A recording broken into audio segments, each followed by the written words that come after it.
hello guys, welcome back to my YouTube channel. මම අද අරන් ආවේ වෙසක් පොයි vlog එක. ඉතින් මේ තියෙන්නේ මම වෙසක් කූඩුව හදනකොට ගත්ත වීඩියෝ ක්ලිප් ටිකක්.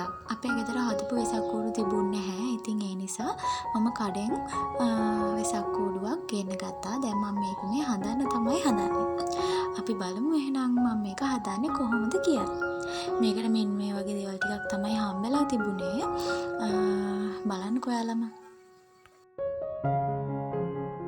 දැන් ඉතින් මේ කෑලි ඔක්කොම ටික සෙට් කරන්න තමයි තියෙන්නේ. අපි බලමු එහෙනම් මම ඒක කරන්නේ කොහොමද කියලා.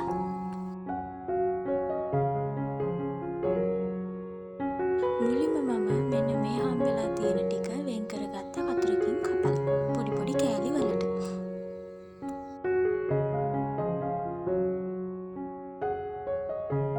දැන් එහෙනම් මේ කෑලි ටික එකින් එක සෙට් කරන්න තමයි තියෙන්නේ. චුට්ටක් විතර අමාරුයි. හැබැයි ඉතින් මම කොහොම හරි කියලා වෙසක් කූඩුව හදාගත්තා. මේ තියෙන්නේ සවුකොළ. ඉතින් මම මේ පාරේ හිතුවා තැඹිලි පාටිනුයි සුදු පාටිනුයි හදනවා කියලා. ඉතින් මම තෝරගත්තේ මේ පාට.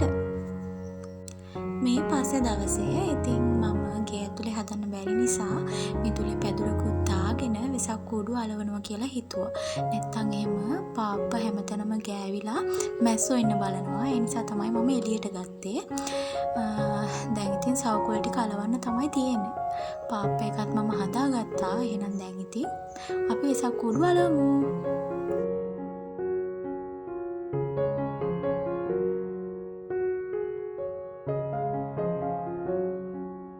බලාගෙන යනකොට වෙසක් කූඩුව අලවන එකත් ලේසි වැඩක් නෙමෙයි. ඒකට තියෙන්න ඕනේ පුදුම තරම් ඉවසීමක්. නැත්තම් ඉතින් අපිට දමලා ගහලා නිකන් ඉන්න හිතෙනවා. ඒ තරම් ඉවසීමක් ඕනේ මේ වෙසක් කූඩුව අලවන්න. කොහොම හරි කරලා මම කොහොම හරි වෙසක් කූඩුව නම් අලව ගත්තා. වෙසක් කූඩුවේ ෆයිනල් ලුක් එක මම වීඩියෝ එකේ අන්තිමට දාන්නම්. මම මගේ තිබ්බ මෝඩකමට මේක පොඩි කෑලි වලට කපලා අලවන්න නැතුව සවුකොළේ පිටින්ම අලවන්න ගියා. ඒකෙන් මුළු සවුකොළේම පොඩි වුණා. අපරාධේ. මට තිබුණේ කෑලි වලට කපලා අලවන්න. දැන් ඉතින් ආපහු මේක කපන්නත් එපැයි. ඔන්න මම කොහොම හරි වෙසක් කූඩුව නම් අලව ගත්තා.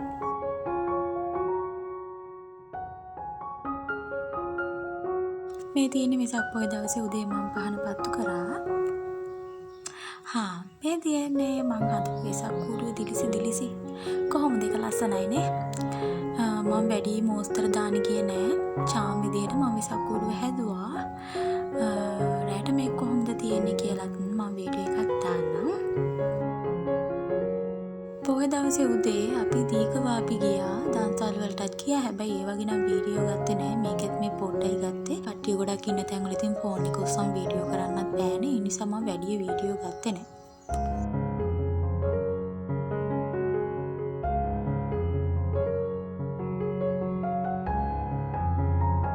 මේ තියෙන්නේ පොය දවසේ රෑ ගත්ත වීඩියෝ වගේ. පන්සල් ගිහින් ඇවිත් තමයි මේවා පත්තු කරේ. පන්සල් කීපකේ වීඩියෝ ගත්තේ නැහැ. එහෙනම් ඉතින් මම වෙසක් පොය vlog එක මෙතනින් ඉවර කරන්නම්. ඉක්මනට මම ඊළඟට වීඩියෝ එකක් අරගෙන එන්නම්. එතකම් ඔයගොල්ලෝ හැමෝම සතුටින් පරිස්සමෙන් ඉන්න.